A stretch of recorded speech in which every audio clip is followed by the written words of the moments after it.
Olá, turma, boa noite. Estamos aqui chegando para mais uma live do programa Papo com Tilé, aquele que foi sucesso no rádio e agora está entrando nessa nova forma de ser apresentado, né? Estamos aguardando só o contato com o nosso querido Wellington Júnior, que é o nosso convidado de hoje. Ele que é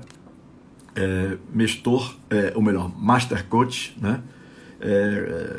Treinador mental e comportamental, especialista em pessoas, né? Analista comportamental, especialista em psicologia do esporte, palestrante e gestor de carreiras. Eu acho que é uma pauta muito interessante, principalmente para nós que trabalhamos com a série de jovens, né? Em função justamente dessa série de jovens que fazem parte do futebol. Eu trabalhei 21 anos, ligado ao Antônio da assessoria, fiquei de fora uns 5, e agora estou voltando com a Tilemontes Assessoria e Marketing Esportivos, justamente para dar uma nova guinada na nossa carreira, né? Então, estamos só aguardando aqui o rápido contato, para que a gente possa conversar com o nosso querido Wellington Júnior.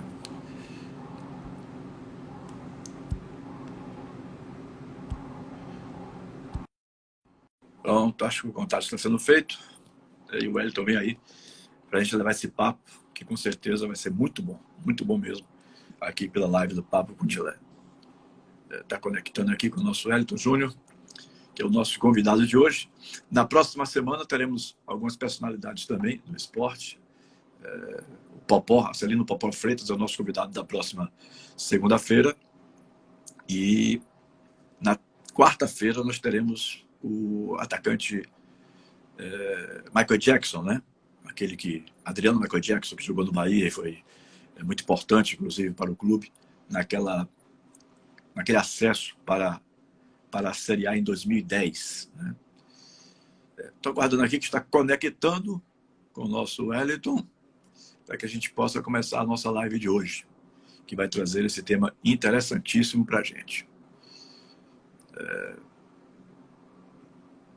Guardando aqui só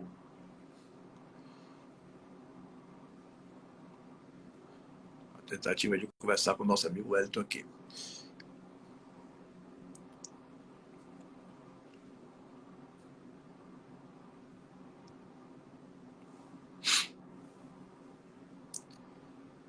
Aqui está dizendo que aguardando o Wellington, conectando. Opa! Grande Wellington, já fiz uma rápida apresentação sua aqui para os nossos seguidores.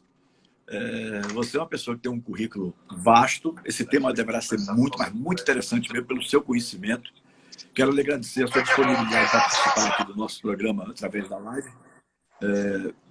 E dizer que gostaria, assim, a princípio... Está me ouvindo bem? Estou ouvindo bem. Muito bem. Me ouve bem? Também estou me ouvindo muito bem. A princípio, você é uma pessoa muito conhecida, mas para aquelas pessoas que ainda não conhecem, como é que você... Eu sempre pedia isso, Wellington, lá na Metrópole.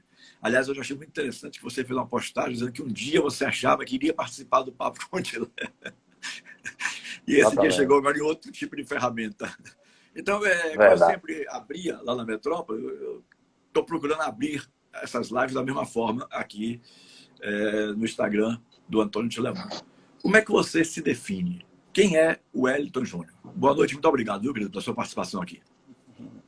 Maravilha, excelente pergunta, Tilé. E essa pergunta, essa resposta, ela me define de fato, porque quando você pergunta como eu me defino, eu preciso olhar para a minha história. Eu sou um ex-atleta, né, um sonhador, uma pessoa que muito cedo saiu de casa para jogar futebol. E dentro dessas oportunidades eu tive a experiência de ter grandes profissionais ao meu lado, grandes experiências, né, que me ajudaram a forjar o meu caráter. Muito cedo eu tive que rodar o Brasil, né, em busca deste sonho. E quando eu cheguei à equipe profissional, por um motivo de uma lesão, eu acabei tendo que parar um pouco mais cedo. Mas aí eu fui estudar. E nessa de estudar... Rapaz, eu tive uma lesão na tíbia, Quebraram.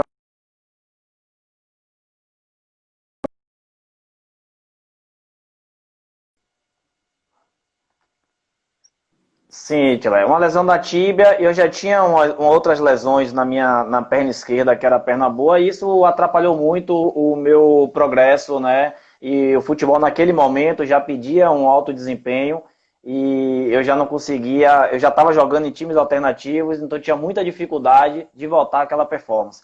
Então eu resolvi estudar. Eu não queria saber de futebol, eu não queria nem contato com as pessoas que eu tinha a partir do futebol.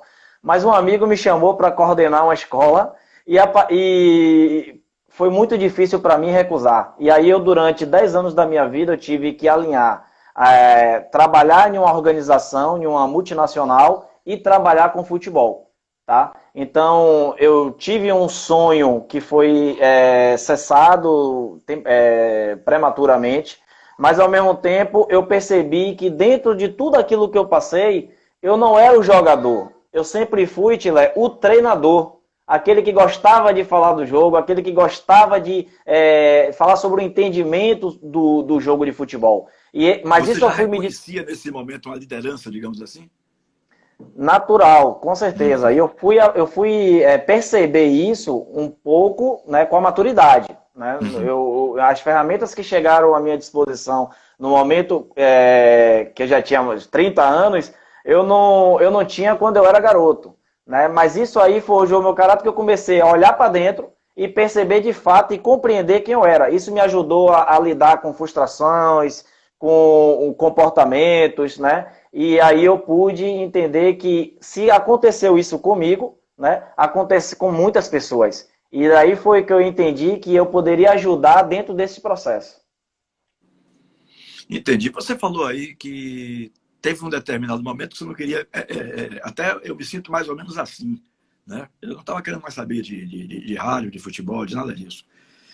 Você falou aqui que num determinado momento você não queria mais nem saber de futebol. Tal. Foi alguma decepção que você teve na sua passagem como atleta? Algo que lhe marcou muito, assim, alguma coisa que lhe frustrou, lhe decepcionou? Alguém fez alguma coisa que marcou na sua vida? Teria sido por esse caminho, não? Então, eu tive várias decepções, Sheila, durante o meu processo de atleta, né? Por conviver em vários lugares. Imagine o garoto que sai de Salvador e vai morar em São Paulo muito cedo, em Porto Alegre. A gente sempre é o baiano. Então já existe o quê? Uma perda de identidade. Né? Uhum. Naquele tempo a gente tinha dificuldade de comunicação com a nossa casa, a gente tinha que ligar de orelhão, dificuldade de ter um cartão telefônico para falar com a família. Então existiam essas dificuldades. E os meus pais, eles não me davam o apoio que eu achava necessário para o futebol. Mas eles sempre me deram apoio como filho. Mas eles sempre colocaram para mim a situação seguinte: filho, se no dia que você não quiser mais, você tem sua casa e vai estudar, porque a gente vai te dar o apoio. Então, como eu sempre tive uma segunda opção, nos momentos que o futebol ofereceu mais dificuldades para mim do que eu esperava, deixou de ser uma coisa prazerosa para ser uma coisa de grandes dificuldades, eu comecei a entender que aquilo ali não era para mim. Tá? Mas naquele momento eu não tinha essa consciência, eu culpava, né? Eu Uhum. culpei empresários, culpei treinadores, culpei as pessoas que faziam o futebol acontecer. Mas hoje eu compreendo que, na verdade, né? Porque hoje eu ensino os garotos, hoje eu tento orientar os garotos nessa decisão, que eu sei que é muito difícil, que não o futebol ele continua oferecendo as complexidades, mas eu entendo hoje que os desafios eles são feitos para que a gente se desenvolva, para que a gente cresça. Para mim, eu entendi que foi um potencializador para tudo o que aconteceu na minha vida para esse dia de hoje. Então, eu olho para trás com gratidão e ando com entusiasmo para seguir a minha vida, Atilé. Uhum. Wellington, vamos começar então a conversar sobre esse tema fantástico. Eu tenho ouvido falar muito em inteligência emocional. Como é que você define para a gente o que é inteligência emocional? Maravilha, excelente pergunta, Tilé. Tilé, a gente foi criado tendo como a coisa mais importante a capacidade que a gente tinha de conhecer e de aprender. Então, essa inteligência, né, esse QI, né, essa inteligência de o que você sabe era muito mais importante do que qualquer uma outra. Você pergunta aquela pessoa que tem que racionalmente ela consegue resolver mais problemas e ela consegue falar sobre, ter a capacidade de memória, de conhecer mais coisas, de falar sobre as coisas, sempre foi as pessoas que se destacavam. Mas com o passar do tempo e com os estudos avançando, a gente percebe que não é isso. Que as pessoas que têm sucesso na vida são as pessoas que têm a capacidade de se adaptar ao ambiente, tá? E aprender com ele. E isso lhe dá você conhecer a si mesmo e também ter capacidades de se relacionar com o outro. Inteligência emocional, Tilé, é em 4 pilares. Você não tem como não pensar nesses 4 pilares. E dentro desses 4 pilares, você precisa entender que existe aquilo que eu sei e existe aquilo que eu faço. E a pergunta é, por que eu não faço aquilo que sei? Ou porque aquilo que eu sei, muitas vezes eu não faço? Porque o processo de decisão, ele está na nossa emoção, ele não está na razão, como a gente achava que era, né? Então, existe a inteligência emocional, ela é uma habilidade, tá? Uma habilidade, como uma habilidade ela precisa ser desenvolvida. E dentro dessas habilidades, são habilidades sociais e habilidades individuais. Ou seja, habilidades que eu preciso desenvolver comigo mesmo e habilidades que eu preciso desenvolver para o meu relacionamento com o outro. E aí a gente destaca o autoconhecimento, né, que isso é muito falado nos dias de hoje, mas o autoconhecimento é uma habilidade individual. Mas você também precisa desenvolver o quê? A empatia, que é uma habilidade social. Como eu vou me relacionar com o outro se eu não tenho a capacidade de me colocar na posição do outro para que eu possa ajudá-lo? E isso, repare que essa habilidade, ela vai permear todas as nossas relações na vida. E importantíssimo para o nosso desenvolvimento. Aí, essas duas habilidades, Tilé, do que social e individual, ela está ligada ao que eu sei. Tá? Agora eu preciso das duas habilidades ligado ao que eu faço. Então, ligado ao que eu faço, está a autogestão. A gente conhece pessoas que falam assim, não, veio na minha mente, eu falei mesmo, e eu falo, e eu faço, e eu respondo. Então, são pessoas que são reativas aos estímulos do ambiente. E né? isso é um equívoco? A pessoa pensar dessa forma? Naturalmente, porque existem muitas consequências, né? A gente não... muitas consequências e você vai aprender com a maturidade. O jovem, muitas vezes, não acredita nisso. Ele acha que ele precisa ser... utilizar da rebeldia, muitas vezes, né? Para poder responder a determinadas situações. Mas com a maturidade, a gente percebe que isso é uma habilidade individual. A capacidade de autogerir as suas emoções, de conhecer. Porque quando a gente vai falar com carreira, falar com pessoas no esporte ou na vida, a gente percebe que de determinadas situações, a interpretação que a gente tem do ambiente ou do estímulo é totalmente equivocada. Por quê? Porque a gente ainda não conheceu a diferença, Rotilé, do que é razão, do que é emoção e do que é sentimento. E eu não posso pegar qualquer emoção, né, que é um processo automático que acontece no nosso corpo, um processo bioquímico, e que a gente não tem controle das nossas emoções. O que a gente tem é o controle dos nossos sentimentos. Mas aí existe o quê? Para esse estímulo acontecer e você ter uma reação emocional, ela primeiro vem na sua mente, como pensamento.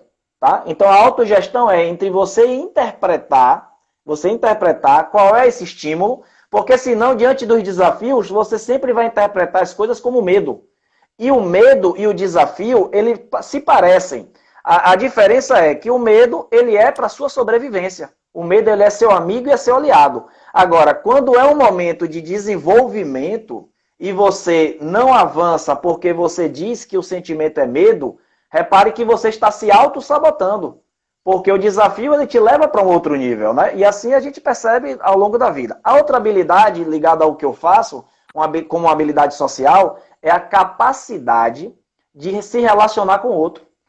Repare que as pessoas elas são admitidas numa empresa ou até num time de futebol por causa das suas habilidades. Mas por que elas são mandadas embora? Por causa dos seus comportamentos. Então, o meu comportamento para o outro, ela é uma decisão, tá, emocional, mas que eu preciso ter essa autogestão na minha mente. Então, o jogo que acontece é o jogo interior, um jogo mental. Esse jogo, Tilé, quem está do lado de fora não consegue ver. Porque as pessoas, quando olham para a gente, elas só olham e só percebem e só querem ver os nossos resultados. Ou seja, aquilo que a gente fez. Tá? Então, e a interpretação é dela. Mas muito mais do que isso, o ser humano ele é pensamentos, valores, são crenças. Então esse tipo de jogo, digamos assim, é mais complicado do que o jogo de futebol propriamente dito, né? Porque se o cara não tiver um controle emocional, psicológico, joga Na tudo verdade, abaixo. na verdade, Tila, eu acredito que ele é muito mais simples do que a gente, quando a gente explica. Porque o grande problema é que a gente não está imerso a essa mentalidade. Porque a nossa mentalidade é composta das coisas que a gente vê, das coisas que a gente ouve e daquilo que a gente sente. Então, o ambiente que a gente está inserido, ele vai contribuir para essa mentalidade. Então, a gente percebe pessoas que estão imersas nessa mentalidade ter a mesma, diante de uma mesma situação, ter visão diferente. Você tem um filho que está morando nos Estados Unidos, que está imerso em uma cultura totalmente diferente, sobretudo de mentalidade.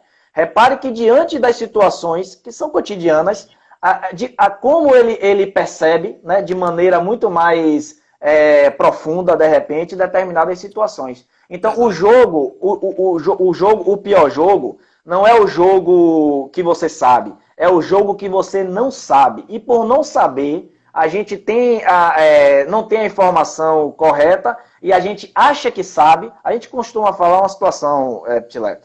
Tem coisas que eu sei, mas tem coisas que eu não sei. Até aí tá tranquilo. Mas tem coisas que eu não sei que não sei e tem coisas que eu não sei que sei. Então, onde é que está essas respostas? Ela não está na nossa mente consciente, mas ela está no nosso subconsciente. Porque é tudo. Quando você me fez a pergunta, Wellington, por que você não quis jogar futebol? Foi algum impacto emocional? Foi alguém? Cara, tudo que a gente viveu na nossa infância, no relacionamento com os nossos pais, nos relacionamentos com as nossas lideranças, sobretudo um treinador que ele exerce uma liderança, uma autoridade em um esporte de alto impacto emocional, aquilo ali vai gerar crenças, né? E também gerar valores. E as crenças e os valores, Tila, é que vão determinar, né, o nosso perfil comportamental. Ou seja, aquilo que eu faço, eu não estou fazendo somente pelo estímulo do agora. Eu estou carregando toda a minha experiência passada que me diz como é que eu tenho que fazer diante dessa situação. Se eu não questiono, eu não aprendo. E se eu não aprendo, eu sou reativo. E aí a grande lição é, as nossas emoções, como ela é automática, elas são reativas até o momento em que você entende como ela funciona. E o nosso intelecto racional, ele muitas vezes ele é inativo, porque ele precisa de dado. Diante de uma situação, você precisa calcular a decisão, pensar se é o melhor momento de investir, se esse curso é bom para mim, se aquela pessoa vai me levar para tal lugar. São várias perguntas e respostas que a gente faz naturalmente. Agora, como transformar isso em ação? Né? Como transformar isso aí na maior virtude que o homem tem, né, e que a gente não pode terceirizar isso, que é a capacidade de decidir. O maior poder do homem é a capacidade de poder decidir o que vai fazer. E se eu dou isso a terceiro, eu estou entregando para ele uma coisa interessante, que é o protagonismo da minha vida. E a gente, por não saber, muitas vezes, a nossa vida está na mão das pessoas. E aí a gente fica reagindo diante ao momento da crise, diante da notícia ruim. Você consegue compreender, Tila? Aham. Altair Zupaim, que é um grande amigo, ouvinte desde a época da Metrópole e tal, ele perguntou aqui se você desistiu facilmente, se você não reconhece que você talvez não tenha se empenhado tanto para se tornar um atleta de futebol e por isso você acabou desistindo. Qual é a avaliação que você faz nesse sentido? Pronto, com certeza. Com certeza, por quê? Porque quando eu jogava futebol, na minha época, a gente era selecionado pelo talento. Então, era o saber jogar futebol. Eu sempre tive uma dificuldade com a questão física. Por quê? Porque eu sempre fui baixinho e magrinho. Então, eu já não era aquele cara bem olhado. Eu lembro que eu tinha... Exatamente, o perfil comercial que os clubes estavam aderindo naquele momento. Eu lembro que eu tinha 16 anos, eu estava morando em São Paulo, e eu estava treinando para ir para um clube da França. Na época era o Olympique de Marseille. E aí eu e mais 2 atletas. O treinador precisava autorizar a minha ida, né? Precisava de uma chancela de um treinador. E aí a gente estava lá fui fazer um jogo amistoso. eu saí do campo muito feliz, porque eu tinha feito gol, tinha jogado muito bem, joguei em 2 posições naquele momento, e saí tranquilo, muito feliz. Quando chegou na hora que esse treinador foi falar com o meu empresário sobre a respeito, né, da avaliação que ele fez de Wellington, ele falou o seguinte, ó, ele tem muita qualidade, porém não é o perfil físico que a Europa está precisando. Inclusive, naquele momento, jogou uma crença limitante na minha cabeça terrível, né? Porque ele levou 2 atletas que não tinham se destacado, mas eram fortes realmente, fisicamente, porque ele entendia que era o perfil. Aquilo ali para mim foi chocante naquele momento, mas não foi o motivo de eu desistir, não. Eu entendi que no futebol, eu tinha prazer de jogar futebol enquanto eu jogava por questão do talento. A partir do momento que começou a se configurar de forma diferente, que eu comecei a ter que realmente abrir mão de muitas coisas para poder jogar futebol e não sentir o prazer, eu comecei a perceber o seguinte, Lé, eu não era competitivo. O futebol exigia uma competitividade e que eu não gostava daquela competitividade. Eu era aquele cara que eu gostava do passe, gostava da parte romântica do futebol. E eu fui entender que isso daí é quem eu sou. Eu continuo desse mesmo jeito, então não adianta eu ficar procurando culpados, achando que foi falta disso, falta de oportunidade. Não, eu era para ser jogador durante aquele momento, para ter as experiências que eu tive, tá? Mas para justamente poder entender a mente do atleta e poder hoje desempenhar e seguir no caminho que eu estou seguindo hoje. Então, por isso que eu digo, olhar com gratidão. Poderia ter me esforçado mais? Poderia. Eu não acho que foi falta de esforço.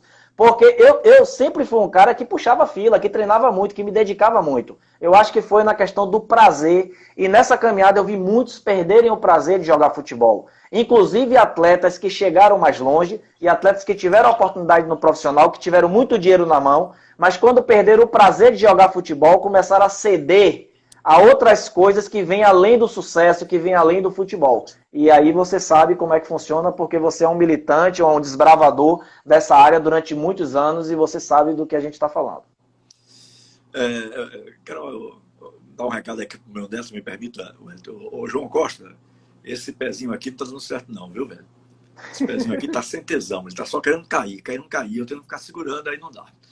Segunda-feira eu vou pedir orientação a você, para poder providenciar um outro que possa me dar mais tranquilidade para fazer o programa. Mas, Wellington, é só uma brincadeira. Wellington, você acha que os atletas hoje, eles já reconhecem a importância de trabalhar esse lado emocional ou ainda é algo que está caminhando, digamos assim, a passos curtos, lentos? Qual é a sua avaliação sobre isso? Pronto. Primeiro eu quero dizer a você por que nasceu esse grande desejo de falar no seu programa. Primeiro, pela referência que você é, por eu sempre escutar ali na metrópole os seus comentários, sempre muito lúcido, né? Pela referência que você também era no esporte, através da empresa de assessoria que você tinha, né? E que você ali teve a oportunidade de trabalhar com grandes pessoas. Quando eu comecei a me desenvolver nessa área, Tilé, eu comecei a perceber que eu não queria ainda trabalhar com futebol. Mais uma vez, né, porque eu trabalhei com empresa de assessoria esportiva, trabalhei com clubes, trabalhei com scout, e nesse momento que eu estava em um outro momento da minha vida me desenvolvendo, eu novamente falei, não quero trabalhar com futebol. Só que o futebol ele sempre está me chamando. E quando ele sempre me chamava, eu falei o seguinte, eu preciso falar sobre isso que eu acredito com alguém. E eu enxergava no Papo com o Tilé um espaço democrático, onde eu poderia chegar ali e ser uma voz que pudesse falar para muitas pessoas. Mas enquanto essa oportunidade não chegava, eu sabia que existia, mas enquanto ela não chegava, eu falei em muitos lugares. Falei individualmente com atletas, falei com treinadores, falei com gestores, falei em ambiente de palestra, falei em ambiente de treinamentos, né? Falei com os empresários. E eu percebo o seguinte... no meu entendimento, o jogo mudou, Tilé. Futebol hoje mudou em várias áreas, né? Está cada vez mais se profissionalizando e cada vez mais o último a saber dessa mudança tem sido o atleta. Por que tem sido o atleta? Porque eu entendo que para se gerar a mudança, primeiro precisa se despertar a consciência. O atleta precisa entender quem é ele dentro desse processo de formação. Quem é ele, aquela figura que tem um talento, né? E que alguém disse que ele é um bom jogador e já deu logo uma coisa muito pesada para ele, que comparou ele com alguém. E aí ele chega em um clube e ele precisa o quê? Se desenvolver. Ele vê que para ele chegar no clube, de repente, pelo talento foi fácil. Mas que para ele continuar no clube, ele precisa cada dia começar a competir com as pessoas que estão chegando. E esse não é o segredo do desenvolvimento. O segredo do desenvolvimento de uma mentalidade vencedora, que você já consegue ver isso em outros esportes, é aquele atleta que ele compete, ele vence a si mesmo, a cada dia. Ele percebe nessa evolução. Só que a gente percebe também que as pessoas que trabalham com o futebol não estão prontas ou não têm o interesse de passar essa autorresponsabilidade para o atleta. Por quê? Quando gera consciência, geram atletas conscientes que sabem conversar, que sabem seus direitos, né? Sabem seus deveres, e muitas vezes a gente prefere o atleta ignorante para que a gente possa manipular, né? Para que a gente possa manipular. Então, por muito tempo, o treinador ele também sempre foi aquela figura manipulada. Porque ele nunca é o cara que é valorizado dentro do processo. Mas ele tem uma grande responsabilidade. Então, essa autoconsciência diante do treinador faz com que ele entenda o seguinte: qual é a minha real função? O que é que eu estou fazendo aqui? Eu sou servo, eu tenho que ensinar, eu tenho que servir, ou eu tenho que dizer como é que acontece, como é que ele tem que fazer? Então, a gente ainda vem de um período de ruptura, de pessoas que entendem o futebol de uma forma de que o treinador é o centro das atenções, o centro do conhecimento, e que os atletas é um depósito bancário, onde você dá informação, dá estímulo, você fala que ele tem que fazer. E toda vez que ele não faz aquilo que o treinador quer, o treinador fica contrariado. Né? Contrariado e começa a dizer o que o atleta tem que fazer. Então isso mata a criatividade, né? E a capacidade do atleta diante de situações adversas, né? Porque qual foi a grande vantagem do futebol brasileiro e dos atletas brasileiros? É que diante das dificuldades, eles sempre tinham uma carta na manga, uma jogada diferente, uma atitude diferente. E cada vez mais a gente está reclamando o quê? Que falta atitude nos atletas. Inclusive, eu estou achando que o jogo de futebol está muito longo, Tilé, porque a gente fica ali 20 a 30 minutos sem atacar, tocando bola do lado, sem ter aquela competitividade que tinha. Antigamente a bola chegava no atacante, era perigo de gol. Agora a bola está com dificuldade de chegar no atacante. E todas essas decisões, elas começam nas emoções. Agora, enquanto eu não sei, aquela conversa do início, enquanto eu não sei do que o Hélio está falando aí, enquanto eu não conheço esse jogo mental, é melhor para mim eu dizer que ele está errado ou recusar isso do que eu abrir mão de que a minha experiência, de que tudo que eu faço é o mais importante dentro do processo. Então existe o quê? Um processo de se desaprender para aprender. Isso é desenvolvimento. Ô, Elton, a gente vê atletas brilhando dentro de campo, mas certamente, a verdade é que esses atletas que são atletas de sucesso, né, eles geralmente têm um trabalho de preparação muito intensa fora do campo. Aí eu lhe pergunto, quais são as habilidades que você acredita que um atleta tem que ter hoje, além do campo, é claro, para ter sucesso na carreira dele? Então, mais uma excelente pergunta, Tilé. Olha só, a gente já se desenvolveu o máximo na questão técnica. E a gente desenvolveu também na questão física e tática. Não tem muito o que mudar, né? O que pode mudar é o ser humano, a maneira como ele entende o jogo. Mas a maneira como é ensinado, os livros que estão aí, que é pouco, né, os livros que falam de futebol, mas tá dentro de um processo aceitável, é o que o mundo faz. Qual a diferença de um atleta para o outro, de um treinador para o outro, se não a sua mentalidade diante das complexidades que o futebol oferece? Aí você fala do staff, né, de todo o atleta que tem sucesso, ele naturalmente ele precisa hoje ter um esforço muito maior do que se precisava antes.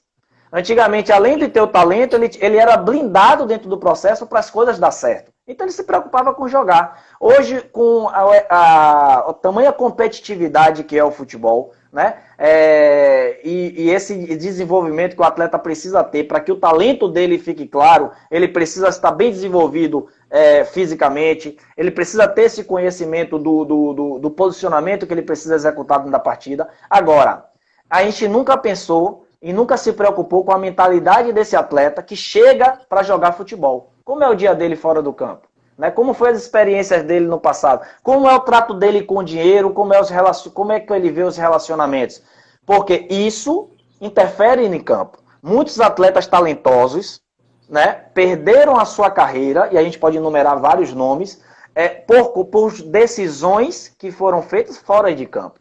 Né? E dentro de campo, como é que a gente pode falar sobre os aspectos mentais dentro de campo? Olha só, Tilé.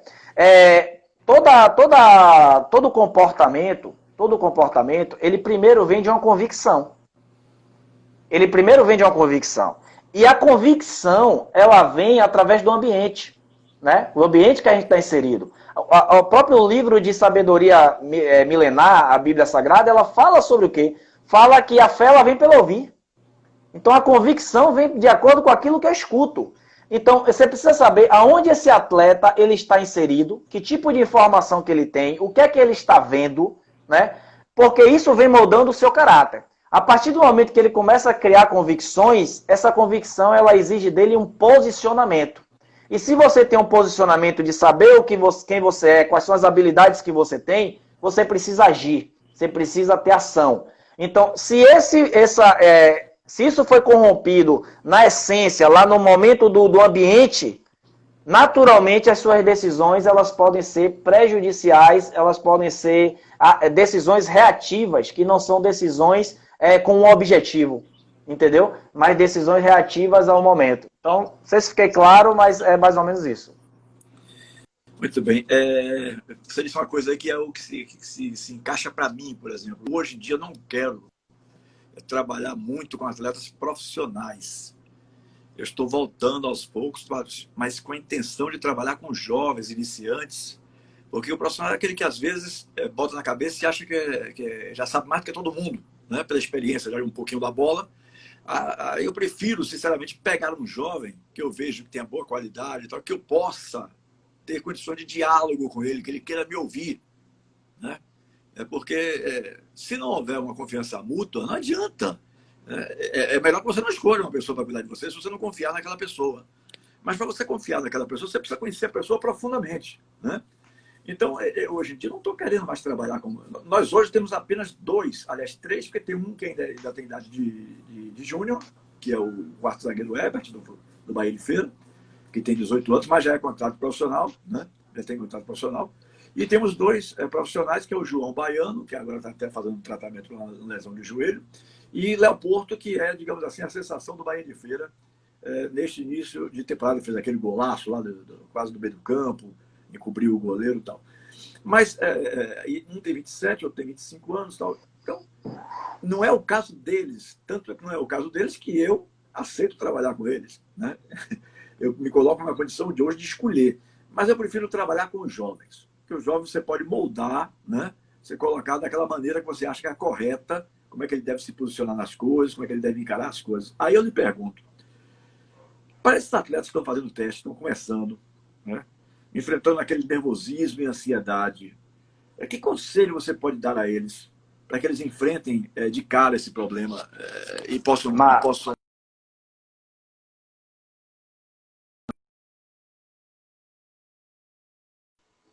Maravilha, Tilé.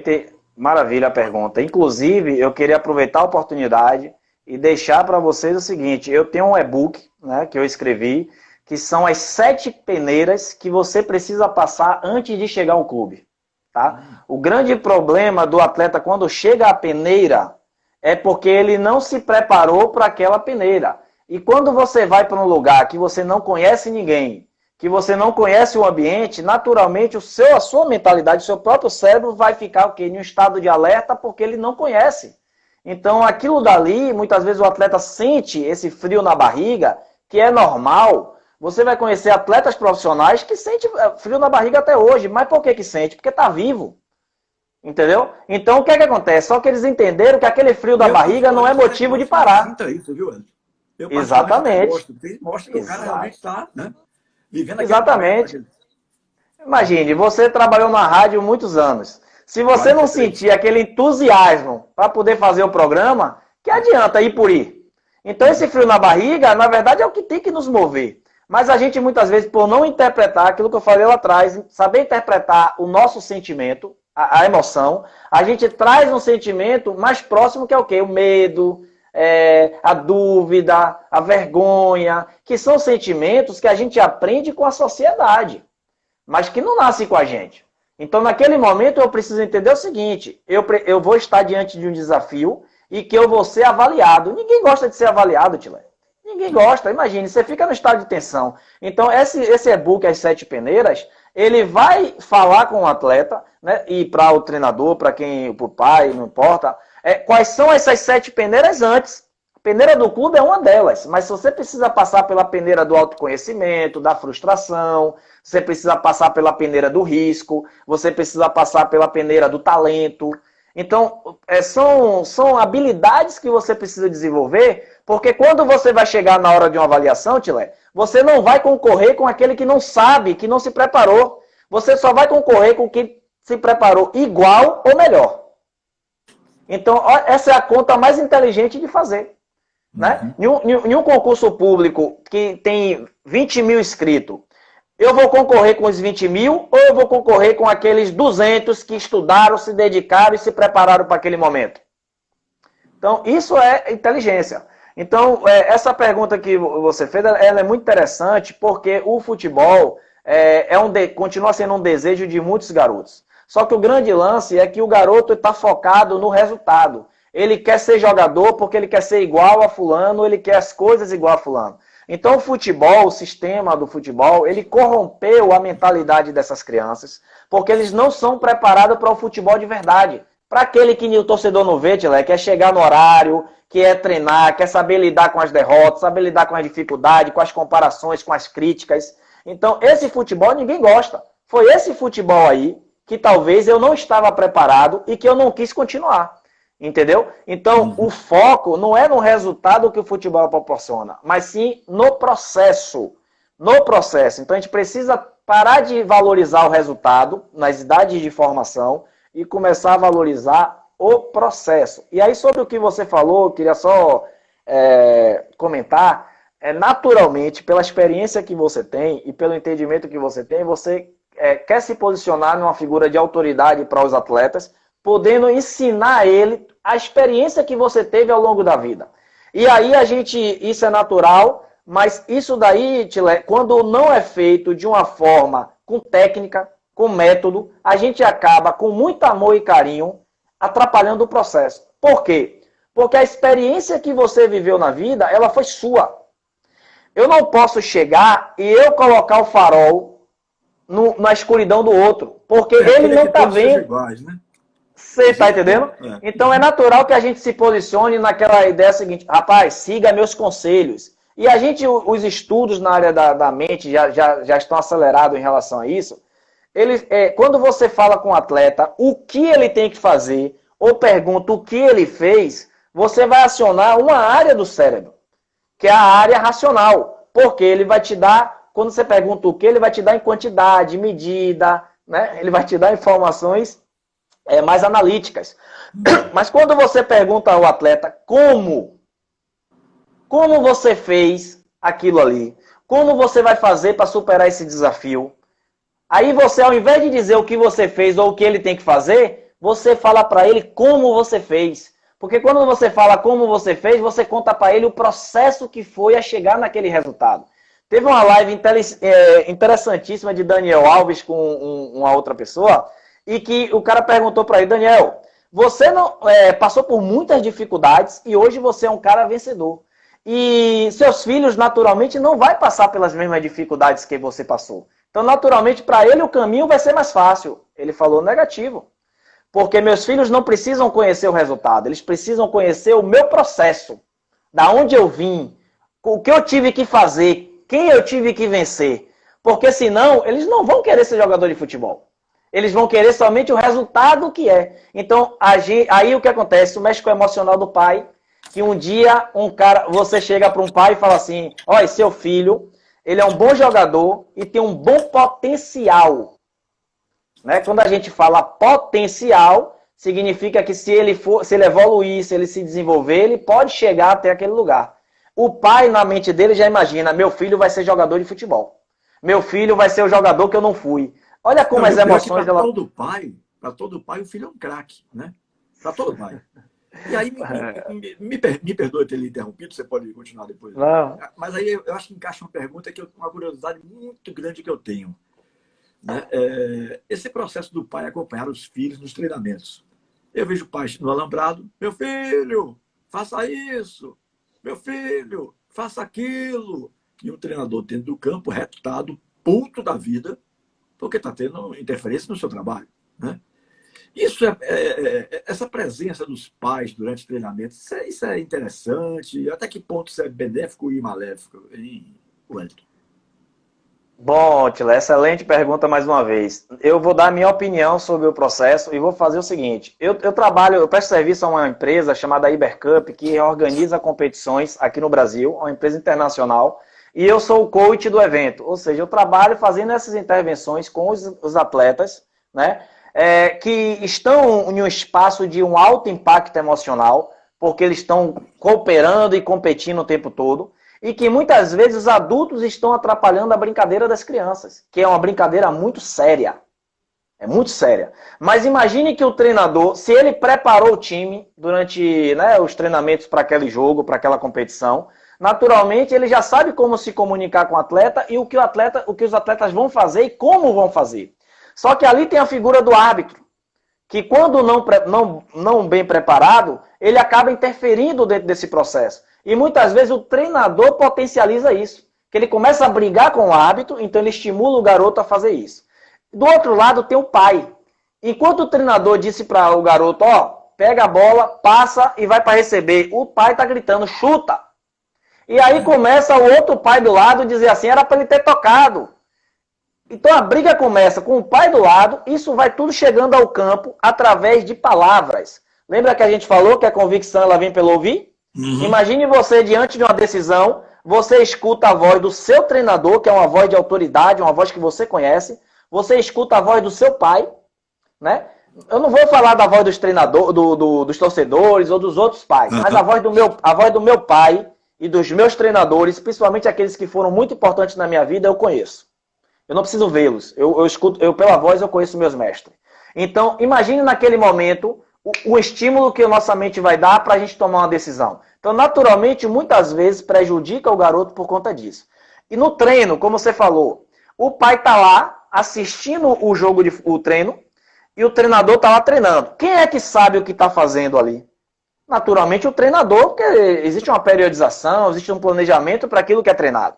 O pai não tem essas informações todas. Então ele vai chegar quando o garoto sair, ele vai dizer assim, pô, por que o treinador botou você de lateral direito? Por que ele não botou você para treinar isso? Por que você não fez isso? Então ele, com todo amor e carinho, mas por falta de conhecimento, está enchendo de informação a cabeça daquele menino.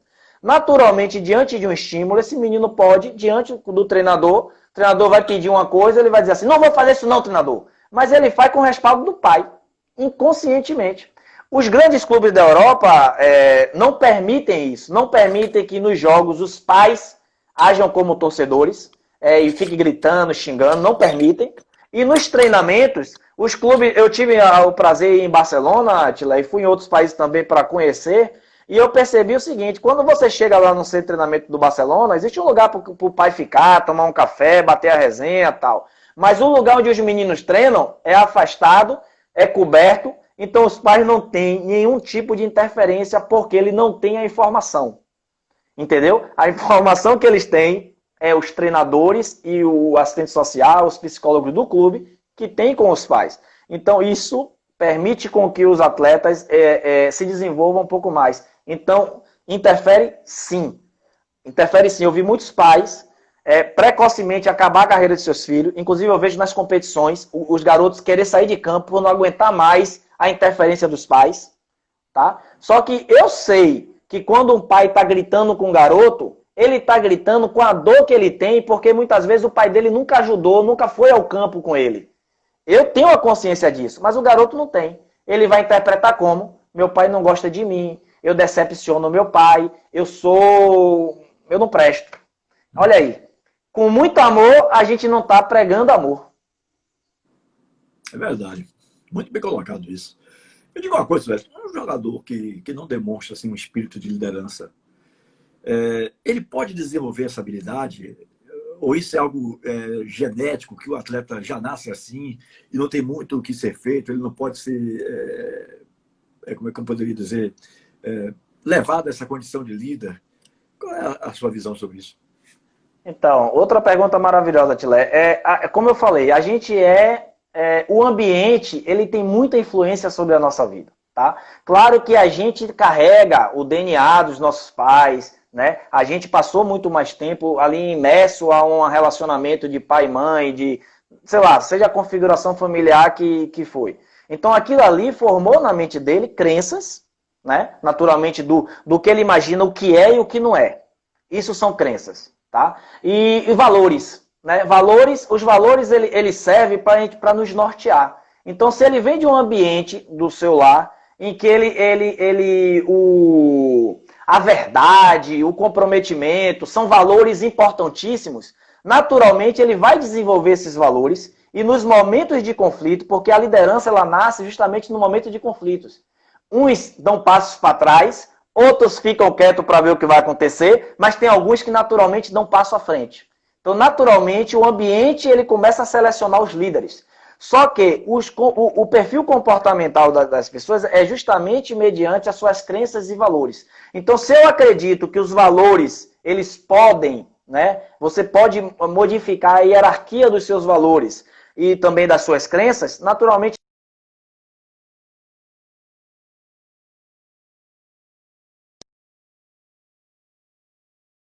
faz, que é um comportamento, uma ação que você tem ao estímulo do ambiente, isso o garoto já traz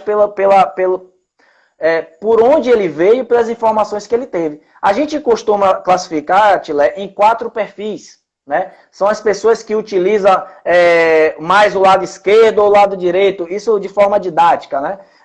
A pessoa que ela é mais analítica, repare, diante de uma situação, eu aqui, através de algumas perguntas que eu posso fazer a você, sobre crenças e valores, eu consigo estabelecer aqui, ter para mim, qual é o seu perfil comportamental. E eu já vou saber que, diante das situações, quem é que vai se levantar e vai fazer, quem é aquele que vai somente dar a ideia, porque tem aqueles que são os comunicadores, são os extrovertidos.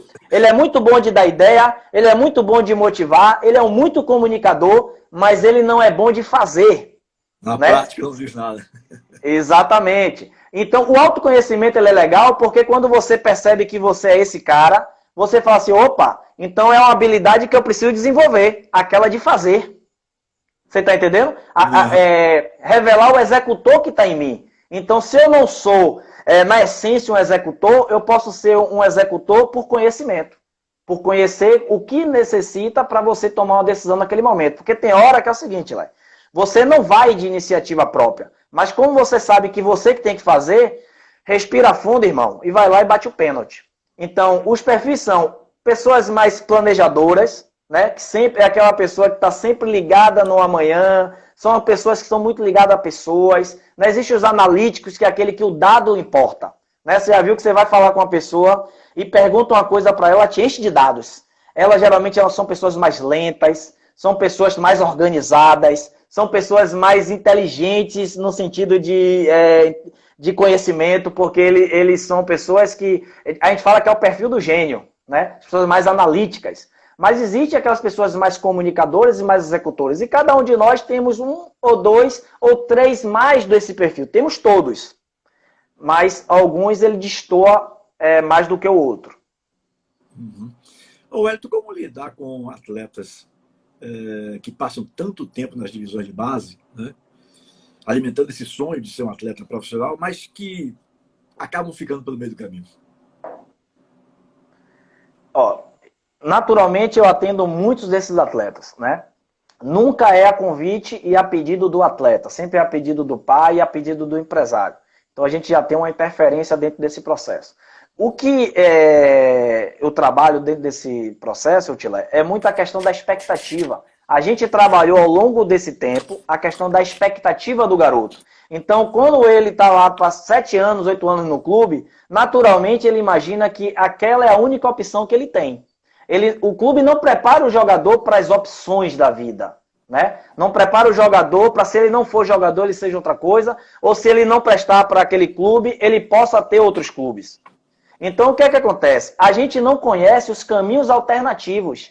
E os caminhos alternativos que muitas vezes convergem e faz com que a gente retome a nossa carreira. Quantos atletas você conheceu que não foi aproveitado no profissional de Bahia e Vitória e que foram para outros times, tiveram sucesso e depois foram comprados por Bahia e Vitória ou por outros clubes? né? A gente conhece vários.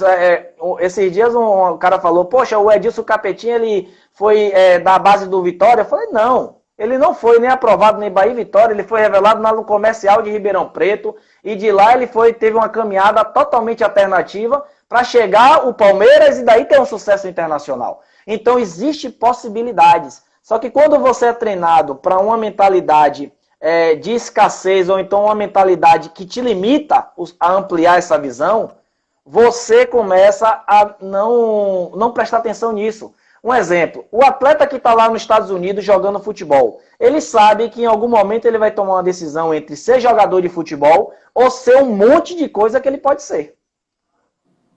Né? Ele tem esse poder. Agora pense, Tilé, um cara que passou 7 anos em um clube, como, digamos, um Bahia ou um Vitória, então ele, curricular de conteúdo, ele tem tudo.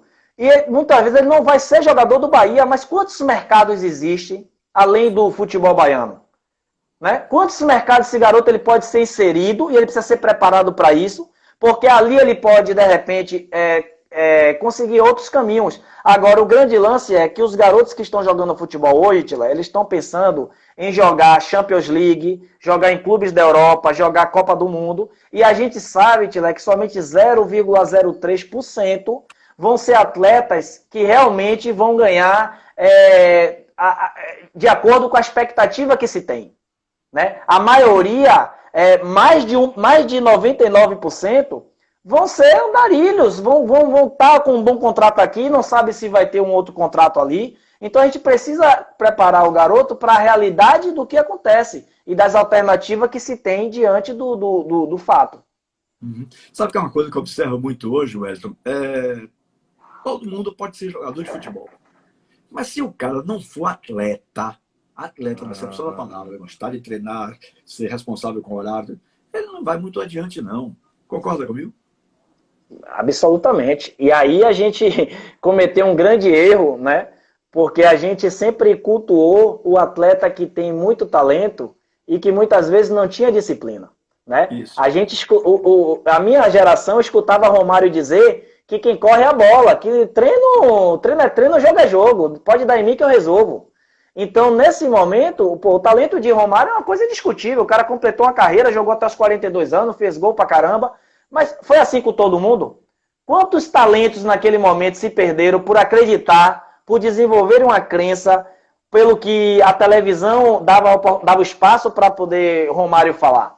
Né? Então, hoje, quem são os atletas? O que é que ele está nos ensinando? Eu prefiro aprender com o Neymar, sobre o exemplo de Neymar dentro e fora de campo, ou eu quero aprender com o Cristiano Ronaldo, que tem um comportamento totalmente diferente? Então você vê aí, se eu escolho o Cristiano Ronaldo, eu preciso fazer o que ele faz. Eu preciso me esforçar como ele se esforça. Eu preciso entender qual é a mentalidade dele. Agora, quando você vai para o caminho ao contrário, digamos, é Neymar que é o seu exemplo, que é a sua referência, olha os ensinamentos que Neymar tem, que Neymar passa para a gente. Só que a gente não entende, Tilé, que existe... eu costumo falar que existe 4 tipos de futebol. Se você permitir, eu vou contar para você os 4 tipos de futebol. Observe. Eu vou só lhe pedir uma coisa. Se por acaso nosso tempo estourar, porque essas lives duram 1 hora, eu posso abusar do amigo e usar mais uns 20 minutos? Com certeza, e eu queria pedir desde já ao pessoal que mantenha aí, que convide outras pessoas e que estejam presentes aí, que tem coisa boa. Então, Tilé, você só me avisa na hora. Olha só. Perfeito. O cara que dá natação, você vai botar ele para nadar, o cara que gosta de natação, ele sabe que o maior adversário dele não é o cara que vai concorrer com ele no domingo. O maior adversário dele é ele mesmo. Se ele não treinar, ele pode ter o talento que for, ele vai ficar na piscina, porque o que difere um do outro são segundos, milésimos. Então, se ele é o número 1, ele precisa saber que o número 2, número 3, número 4 está atrás dele, porque se ele consegue, os caras também são treinados a entender que eles conseguem também. Então, ele que chega para o treinador e fala, treinador, bora treinador, eu quero treinar, eu acordo 4 horas da manhã, eu cuido da minha alimentação, eu cuido do meu descanso, mas eu quero ser o melhor naquilo que eu faço. A mentalidade de atleta, ela tá isso. Quando você vê agora o Michael Jordan na Netflix lá contando e você entende a mentalidade de um Michael Jordan, você vai entender por que ele chegou onde ele chegou. Quando você entende a mentalidade de um Cristiano Ronaldo, você vai entender por que ele chegou onde ele chegou. E aí eu penso para você, você vai entrevistar Popó, tá? Aí você chega para Popó, Popó vai ter uma luta que tá com a data marcada, e ele chega para o treinador dele e fala, ó, o treinador fala, não, hoje não vai ter treino não, pode descansar aí. Aí ele olha pro treinador e fala assim, pera aí, rapaz, não. Ou então o treinador, não, Popó, não dê 10 voltas, não faça 20 não, faça só 10. Ele vai olhar assim, não, esse treinador tá me sabotando. Por quê? Porque ele entende que o esforço que vai fazer com que ele lá, quando ele botar a cara dele para bater, que vai fazer com que ele tenha vitória. Então o lutador não vai no ringue com possibilidades na mente de perder. Ele vai cheio de crenças de que ele vai vencer, e por isso ele se prepara. Então olha a mentalidade do cara, é totalmente diferente. A mentalidade do jogador de futebol, ao longo do tempo, ela não se desenvolveu nesses quesitos. Claro que teve outros atletas, por estar imerso em outros ambientes, tiveram comportamentos diferentes. Mas a gente sabia, Tilé, que muitas vezes o que treinava mais, que o que corria mais, não era aquele atleta tão diferenciado, né? Geralmente a gente falava assim, cara, você corre para eu jogar. E os times de futebol se desenvolveram nesse sentido, em que o camisa 10 era o maestro, o camisa 9 era o que fazia gol, e o restante corria, ralava para poder fazer aquilo acontecer, né? Então hoje não. E os atletas têm sentido muito na pele quando chegam na Europa por conta disso. Teve um garoto que me contou esses dias, né, na verdade em uma live, que ele está na Dinamarca. E deu folga, eles tinham ganhado o jogo, deu folga, e aí ele foi no clube só para, sei lá, para ver alguma coisa no clube. Quando ele chegou lá, tava todos os atletas lá treinando na academia. E ele falou, rapaz, que é isso? No Brasil, o cara aproveitaria a folga dele para fazer qualquer outra coisa. Churrasquinho. Você tá entendendo? Então, olha só, nessa quarentena, os atletas sabem que precisam se cuidar. Porque hoje o futebol é muito competitivo e não adianta você estar bem no domingo e na quarta-feira você tem que estar bem de novo. Porque no outro domingo, se você não jogar bem, a torcida pede para sair. E você pode comprometer o resultado. Então o futebol muitas vezes nos ensinava coisas diferentes. Por quê? Porque a gente dizia o seguinte, rapaz, futebol parece que tem moita, tem cara que se esconde do jogo, se esconde da responsabilidade, né? Então, isso acontecia, Tilé. Mas vamos lá, os 4 futebols. O primeiro futebol é o futebol que o atleta joga, que é o jogo mental, Tilé. Teve um ciclo de palestra esses dias da CBF, de psicólogos renomados de clubes grandes como Palmeiras, Flamengo, Internacional, vários psicólogos falando sobre a mentalidade do atleta e como eles estão trabalhando esses atletas durante esse período de quarentena. E uma das referências na área de psicologia do esporte, que é o Filgueiras, que é o psicólogo do Flamengo, ele, que muitas vezes ele confronta a questão do coach, ele falou uma coisa seguinte, já existem estudos sobre o comportamento do atleta em todas as áreas. A única coisa que não existe avanço nos estudos é em saber o que pensa o atleta na hora que está executando a ação. Olha só, ele me deu uma deixa muito grande. Ele falou uma coisa muito legal, que o Banco Mundial e a OMC disse agora que cada $1 investido em saúde mental corresponde a $4 de retorno. Ou seja, é uma coisa de alto investimento e de alto retorno. Então esse atleta, a ciência não conhece o que acontece na mente do atleta durante o jogo. Mas pense comigo, Tilé, o cara que jogou futebol, ele pode falar sobre isso, mas ele muitas vezes não é escutado. Por que ele não é escutado? Você quando tá aí, o Diogo Neto, que é o responsável, né, da CBF Social, ele promoveu esse evento aí na CBF, né, online. Obrigado, Diogo. Um abraço, boa noite. Então, foi muito legal, muito bom, muito bom. Eu assisti todas as palestras. E aí, Tilé, você precisa perguntar ao atleta... Temos 1 minuto, Então, você precisa perguntar ao atleta daquela perspectiva de demonstrar o interesse do atleta e saber como que ele fez aquilo, qual é o pensamento dele diante daquela situação, qual é o sentimento dele. Então, como se nunca perguntar ao atleta, e jogador geralmente não gosta de falar sobre o que sente, a gente perdeu e a gente perde essa informação. Só que eu vou dizer onde é que você consegue essa informação.